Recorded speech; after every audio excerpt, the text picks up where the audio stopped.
Now, before we get too much further into the historical context of the Magna Carta, just to bring it back to today's politics, are you noticing a bit of a history fetish starting to return? After all, we are living through an age of re-education and neo-Marxist revisionism, where the only history our children are seeing is politically motivated fiction for the most part. But when Her Majesty the Queen died, there was a tangible air of nostalgia, particularly for English history, and the Commonwealth appeared to be longing to understand where it belongs in the bigger story of Western civilization. Now, your book makes a complex piece of history quite accessible. Are you hoping to see some kind of revival in historical tales like the Magna Carta and what they mean for Western civilization? Well, absolutely. And you're dead right about the death of Elizabeth II. English history is now, as the IPA and Dr. Bella de Brera have documented, has almost been extinguished from teaching in our universities. There's very little English or British history in the national curriculum. Some students will learn about the Magna Carta, but they'll be most likely to learn about the Magna Carta in primary school, where its full importance may not be understood. But for someone such as me, British history is a story of parliamentary democracy.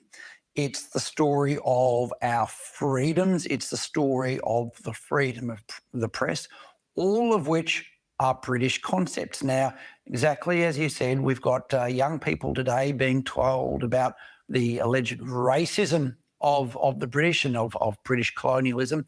But remember, it was the British that stopped slavery. That's not a story that young people are going to be told these days anymore. I think the debate about Australia Day is significant because we need to understand that the things we take for granted are British. If they're not British, they're most likely to be European. And the point about that is these are not concepts just for British descendants or Europeans. They are concepts for all humanity. And so as I talk about in the book, Nelson Mandela came out of prison. He talked about the Magna Carta being an inspiration for his freedom.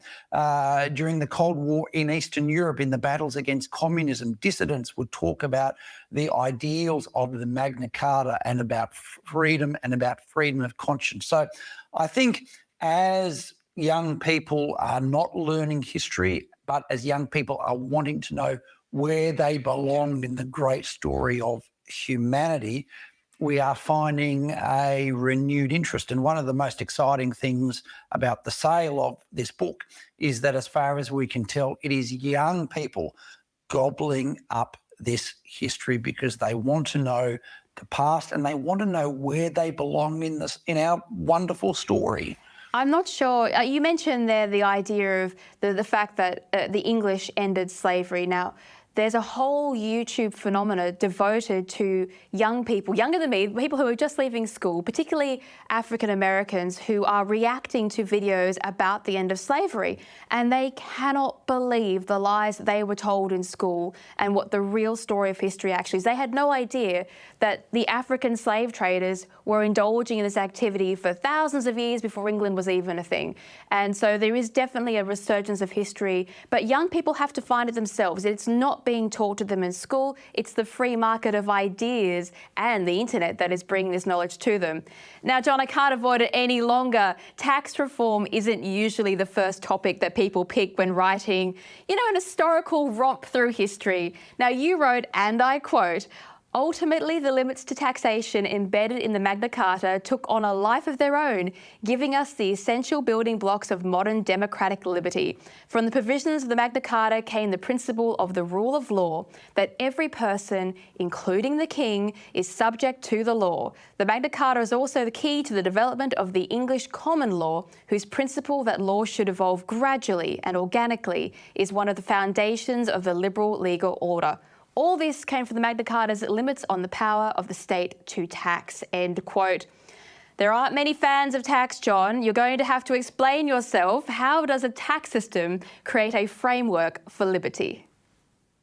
And please don't let me be misunderstood. I am no fan of tax either, but we also need to understand what tax has done and what tax in the 13th century in England did. So boiled down, tax is the government taking our labour. The government is taking our time. So today when we talk to young people about levels of tax and they say, well, maybe 50% of your income going to the government might be legitimate. And you say, well, that's fine. But you do realise that means you're working for half the week for someone else. You're not working for yourself. And they say, oh, well, labour is different. Income is one thing, labour is another. But as you explain to people, tax is a imposition on our labour, what we do with our time and what we do with ourselves. And the point about tax is that other than the government coercing you to do things against your will, other than the government using violence against you, it is an action the government does to you. It's an action someone else imposes upon you. So it's completely understandable that tax would be that friction point between the citizen and a king. And so what happened in 1214, King John was engaged in wars on the continent.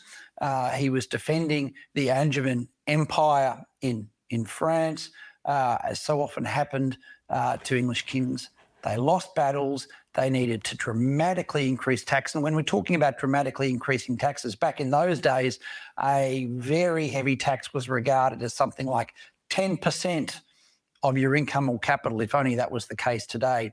And then when King John was levying taxes, when he was losing battles, it was then the barons who were the main tax-paying authorities, the magnates of the land, and there were about 200 of them in England at this time. About 40 were rebelling against King John, about 40 were on his side, the rest were in the middle.